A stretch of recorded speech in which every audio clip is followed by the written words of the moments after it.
everybody. Welcome to the VoiceOver Insider Podcast.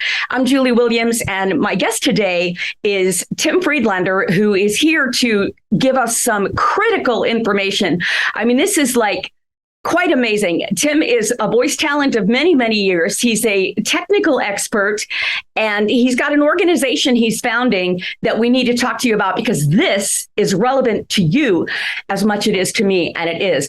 Tim, your idea to help non-union and union voiceover talents is brilliant. How did you come up with this idea? And tell us all about it. Sure. It's kind of accidental, but it came out of, so the organization is called NAVA. It's the National Association of Voice Actors. And it grew out of kind of out of our Facebook groups that we've had. Myself and Karen Gilfrey, who is our vice president, she runs the Voice Actors of NYC group. I run the VoiceOver Collective, Gardner Collective, VoiceOver Weekly Workout, various other Facebook groups that we've had for quite a few years. Between the two of us, we have multiple thousands of people in our groups, and we're constantly talking about the same questions, talking about rates, talking about studio tech, talking about how do we join the union, talking about going FICOR, talking about all the navigation of the voiceover industry from start to finish, whether somebody's new to the industry, somebody's been around in the industry for a long time. And part of that also is that we've been doing financial support. We've been giving out, I run the Brad Venable Scholarship and the Brad Venable Fund, which was named after my good friend Brad Venable, who passed away in January of 2021. Unfortunately. And and Karen's been doing kind of something similar with her group. All of this financially has been coming through our personal accounts.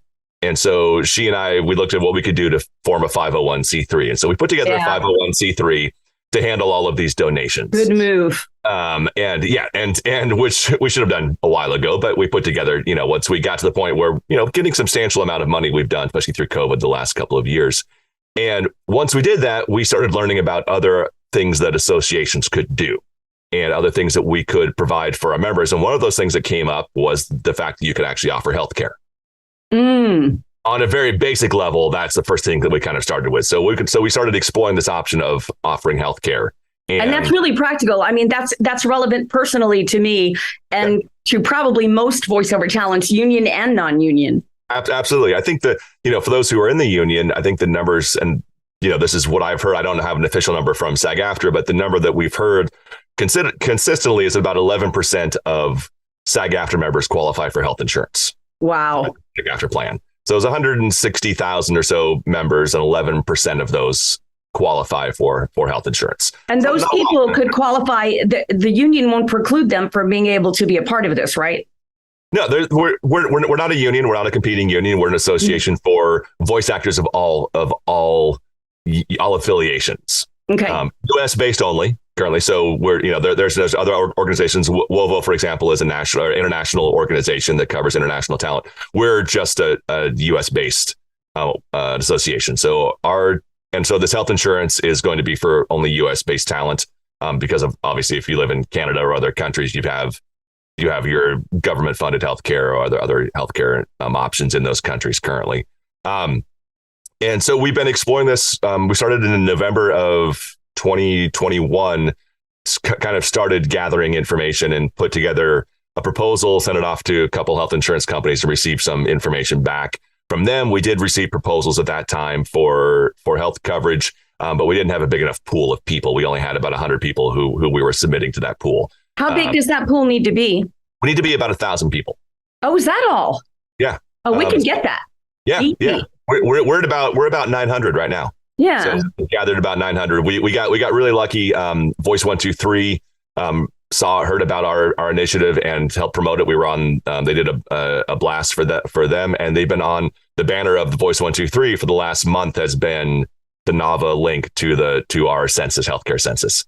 And does that cover Backstage as well? That might be where I heard about you, if I got an email from Backstage. Possibly. It might have. I don't know if it does or not. Backstage owns Voice 123. Right. Yeah, that's recent. Yeah. I understand. That's why I was asking. Yeah. So it's a possibility. I don't know if they did. If they did, I didn't see that one. We try to keep up on all of the stuff that's out there.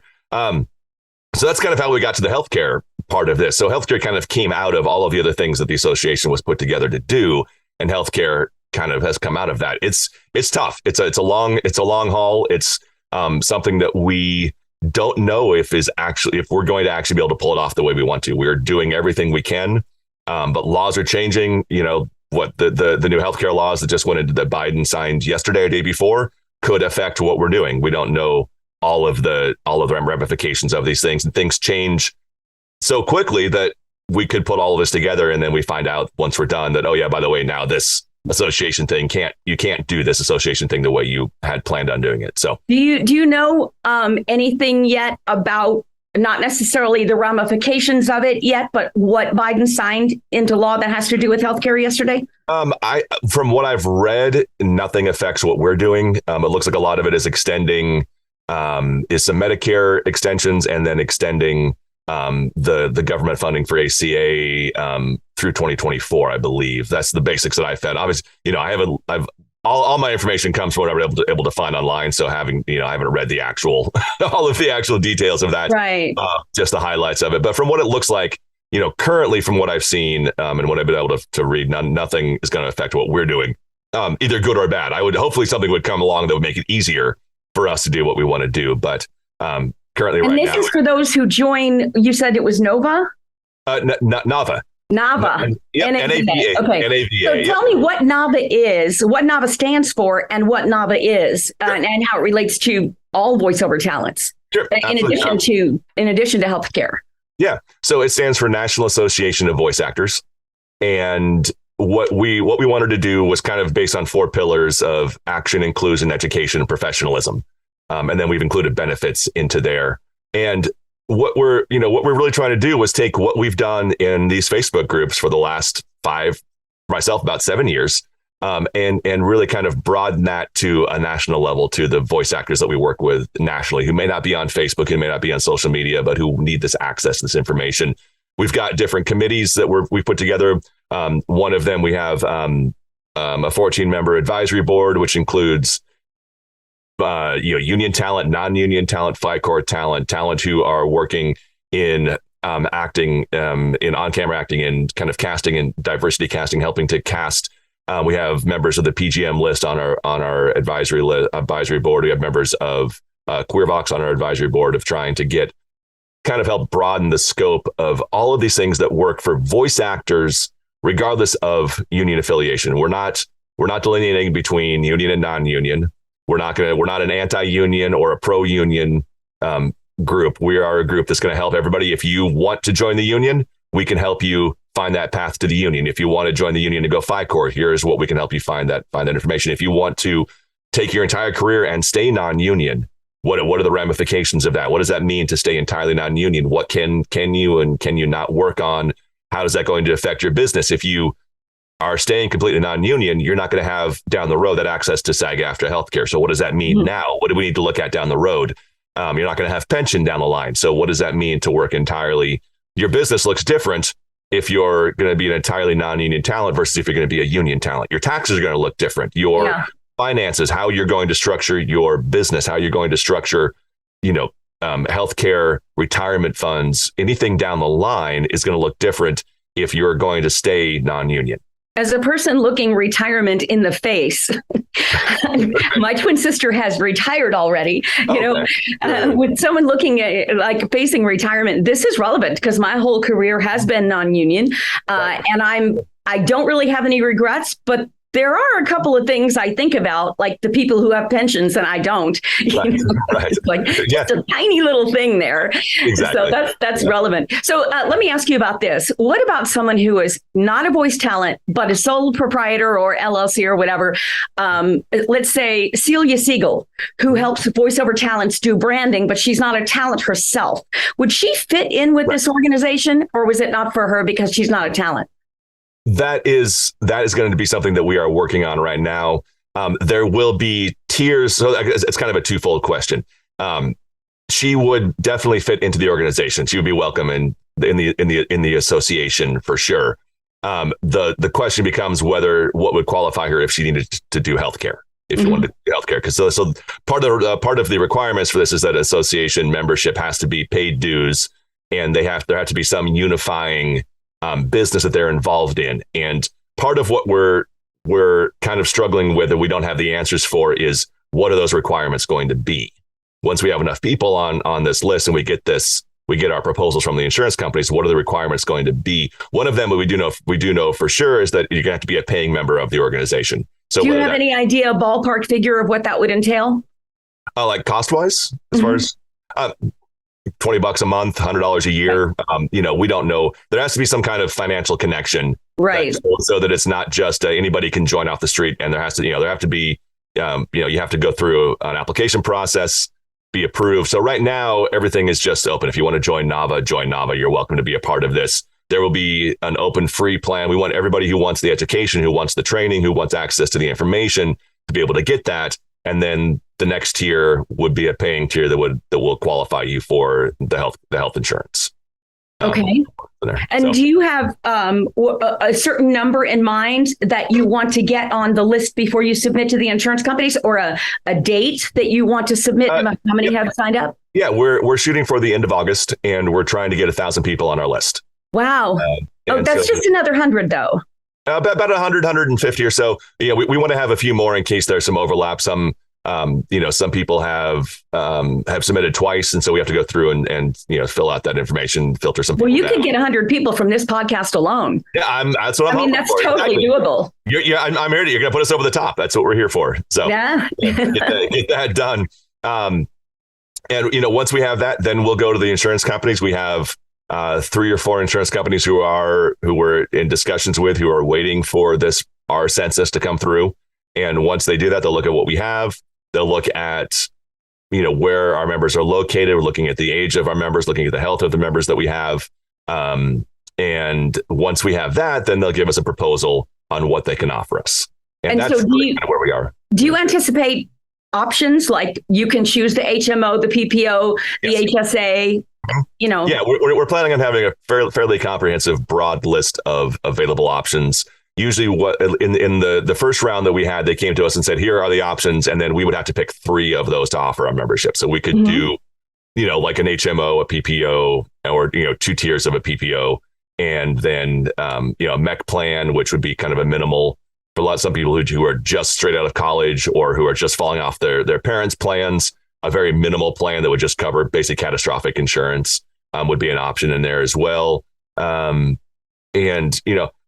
But right now, really, until we get the census in and we get some proposals, we're just guessing, and it's a tough position to be in because we're trying to have answers, and the answer is that we need to turn the census in, and until then, we just don't know.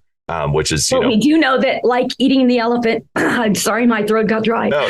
Just give me 1 second here. Yep, got coffee break. Get a coffee. It's amazing how that happens so quickly sometimes. We do know that eating the elephant one bite at a time, the first bite here is going to be to get another 100 plus 2, 3, 4, 500 people to how do they sign up, or not necessarily sign up if it's not official yet, but how do they let you know to count them in? So what we have a census on our website page, navavoices.org. And it's the very first thing on the top, says healthcare census. And we need people to fill out that information. It is basic information. It is age, name, location, and that information, and it's marked on there. If you look on the census, so again, navavoices.org, and it tells you what information is required by the health insurance company, and then some of that is information that we're requesting ourselves, so that we know where you were referred from. We're trying to gather whether you have insurance now, what interest you would have in switching. No, there's no private information on here. All this information goes to me. I'm the only one who has access to this information. And then from me, it's going to go to a census form that the healthcare companies are going to have. Any other information beyond that will come from the healthcare companies through a fully HIPAA compliant page or form. If they need to ask more relevant questions, those questions will not go to me. I will not have access to those. So if they're asking about specific health questions, like prescriptions people are using or previous health issues they've had, that will be through a fully HIPAA compliant website or domain that will be handled directly with the health insurance company. So right now, the only information that we see is just real basic: who you are, where you're from, and your age. That's the information. So NAVA, N-A-V-A, voices.org. .org. And Yep. be sure you tell them you heard it in Julie Williams' VoiceOver Insider podcast. Exactly. And there's a section on there that says, where did you hear about this? So fill it in. That's right. Let us know. And full disclosure, I don't get anything for you mentioning my name. Except, and we don't get anything for this either. So except I might get health insurance if enough people respond. Exactly. That's the plan. And we are saying Nava. We've been going back and forth between Nava and Nava, but we're going with Nava. Nava. I'll remember Navajo, Nava. Exactly. Nava. Yep. Yeah. And we were going to go with Nava VO, but we decided to not go with that. So, we're going with Nava. But I mean, say Nava, I don't know. Maybe we'll end up going with, maybe we end up saying Nava at some point. NavaVoices.org. And the first page says healthcare census, fill out the census, submit the form. We also have a contact information on there. If you contact form, if you want to reach out to us, we can answer questions. Yeah, the important thing is this is not a commitment that you're making right now. No, absolutely. So yeah, then actually it's a good thing to bring up. So this is not a commitment. If you sign up on this and you decide you don't want it, not a big deal. But if you don't sign up on this, you cannot get in on the first round of the health insurance.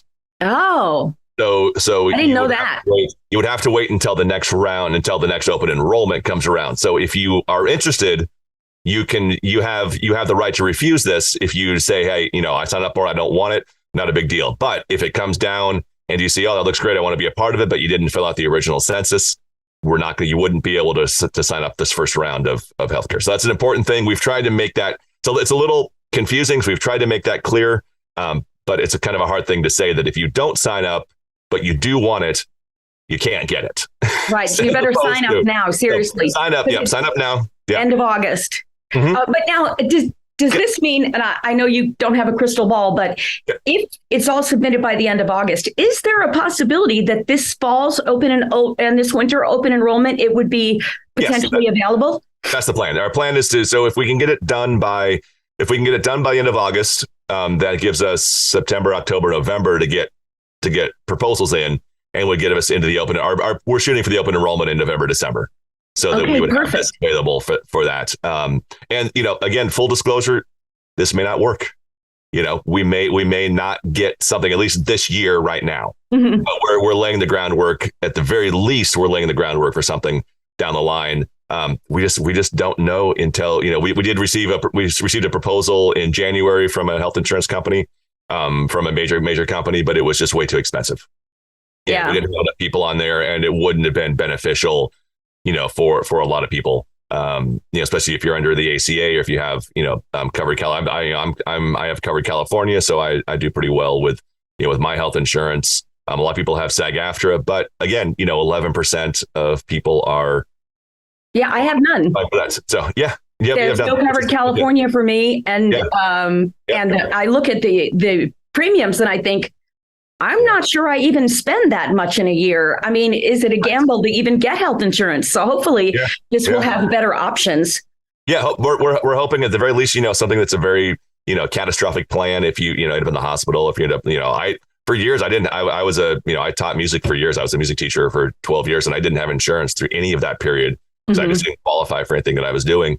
I was in a motorcycle accident. I was in the hospital a couple of times for different health things. And I didn't have any insurance. Came out of that with $40,000-$50,000 medical bills that, the catastrophic is essential. She says when she doesn't even have it. Yep. So the very least we'll have that. But then, once we do have that, that's going to be something that our membership will vote on if it's something that they think is beneficial for us. If we just end up with just having the option of a catastrophic plan, is that worth? Is there enough people who would be interested in that to make it worth offering if all we get up with is just that plan? So there's lots of things that we have, we're hopefully it won't be just an all or nothing where either we have great insurance or we have nothing. We want to have great insurance options for everybody, but we also would like to offer something if people need it. So that's kind of, it's kind of where we're going to be. But that would be, that's something that's going to be down the, once we, again, we don't, until we have this census, we can sit here and talk. I can talk all day about this and I can still have I have no answers until we have the census. But the census, right. We've doubled the census. Like I said, Voice 123, heard about this and started sharing it. And they did an interview with myself and Karin. And once they put out their information, we doubled our census in about 2 weeks. from them. We got about 500 people off of their, about that. Yeah. 400 or 500 people off there, off that list. And it's still growing. Every time we do these podcasts, I do a few of these, we pick up more people. And so hopefully, looking forward to getting people out of your group on this, giving them the options to get there. And then, beyond that, like I said, we're offering, lots of different things that we can do, hopefully helping casting directors with diversity in casting and working with lots of people who want to join the union, but don't know how. Once you have joined the union, do you have to give up all of your non-union work? Well, you don't have to. You can convert work. There's a lot of work that can be converted from non-union to union. There's a lot of work that you can do that doesn't fall under union jurisdiction, so you can keep working on those jobs. One of the things people kind of are really worried about when they join the union is that I joined the union and everything I've ever done before that, all my clients I have to give up. That was the reason I didn't join the union years ago. Yeah, and it's not true. Like, some of it you do. Absolutely. You can't take, if you're doing a bunch of commercial work, you can't take that commercial work with you and just keep doing it. You're going to fall into conflicts. But, e-learning, anything that falls under non-broadcast, corporate, educational, industrial, that can all be converted to union work. And that can be, a little chip away at your healthcare at a time. I think the current level of SAG-AFTRA healthcare, you have to qualify $25,790 in union work to get your SAG-AFTRA. So think about that, though. So you have to earn $25,790. I should pull up that list. I have it on my somewhere. Let's say $26,000 a year in union work, and still only 11% of members make $26,000 a year in union work. Wow. How many people do we know who work non-union who are substantially more than that? A lot. Triple. In the six figures, in the high, mid six. I know a lot of people in the six figures. Some silently, you've never heard of them. Absolutely. I know them. They work in their own, through retirement, in their own little studio, and you've never heard of them because you don't hire voices. You just are a voice, right? Exactly. Yep. So they quietly make a fortune. Yep. Absolutely. And if you could quietly make a fortune and qualify for health insurance and qualify for retirement, that's, so we're hopefully going to try and bridge that gap. We're, nothing, SAG-AFTRA health insurance has been around forever. There's nothing we can do that's going to compete with what they have. Their plan is phenomenal. But, so you're for people who can't qualify for their plan. Well, absolutely, yeah, you don't qualify. You are non-union, but the thing with SAG-AFTRA is you have to qualify every quarter. So if you don't meet a quarter and you lose your health insurance, well, what do? You're going to go on COBRA health insurance, which is a minimum, I think, $1,958 a month for COBRA, just for a single person. I think you're looking at $2,000 for if you have, a dependent or a spouse you want on there. That's insane to go from, I think current SAG-AFTRA, I think you're paying $300 a quarter. So you're $100 something a month, I believe. All these. So I'm not an expert in SAG-AFTRA health insurance, so I'm going based off numbers that I've seen. Those numbers aren't. Correct, so. They're not even reasonable numbers for someone who makes $30,000. I mean, how can you afford the health insurance? I know a lot of people value it, but. Well, I mean, and the insurance is phenomenal. I mean, it's some of the best insurance you're going to get. It covers everything. I have heard that. Yeah. So, so if you can get it, it's great. And so part of what we want to do also is help people get into that tier. If you want to join the union, we can help you join the union. We can help you get that health insurance. We can help you figure out this path to join the union. We can answer these questions. SAG-AFTRA is great to get into. It's just communication they're very hard to reach. It's hard to get answers from anybody who knows the VO world specifically the way that we do. And the way that you do. In the VO world is, yes, it's acting, but it is so different from on camera. And it is so different from how we operate and the speed at which we operate. You can audition on a Sunday night, book a job Monday morning, record at noon, and go to air at 3:00 in the afternoon. That doesn't happen in any other industry and on camera. Right. So be able to work at that speed is something that the union just doesn't have the ability to do. And I say this as I'm a signatory. We convert jobs. We work with producing, union voiceover work all the time. You just cannot work at that speed. It's almost impossible to do a job that quickly and get approval to work. And so what you end up with is, a lot of talent like, well, either I'm going to wait 10, 12 days and make this job union, or I'll just do it non-union and work this afternoon and get paid tomorrow morning. And that's tough. Let's backtrack for a minute. You had mentioned in passing, retirement benefits. Is that something that NAVA hopes to offer in the future? At some point, but that's kind of a whole different. That's another podcast, right? Another podcast. That's a whole other year stuff. But potentially, we're kind of looking at all the options of what can we offer people if we've got, if we've got 1,000 people sign up already for this, and we're just haven't really even advertised. Really, we're just talking about it, kind of mostly word of mouth, some podcasts, Voice 123, sharing what we're doing. And we've only been around since March. We launched in March officially when we got our 501c3 paperwork. But definitely down the line, that's something. Full disclosure, I have no retirement plan. I doubt even I'll even have Social Security by the time I'm ready to retire. I'd have, I thought of that too. Yeah, right. So I would love to have some kind of option down there. I'm sure that there are options out there. Something we just haven't looked into yet. But we'll definitely at some point add that into the conversation for sure. So. That's good. Okay, so thank you for being on the Voice of Insider podcast. Yeah. What did I forget to ask you? What are you thinking that maybe people would like to know that we didn't bring up yet? I think that's it. We covered it. That really does. If you want to go, navavoices.org is the website. Census is on there. If you are interested, you do want to sign up now. You're not required. There's no obligation.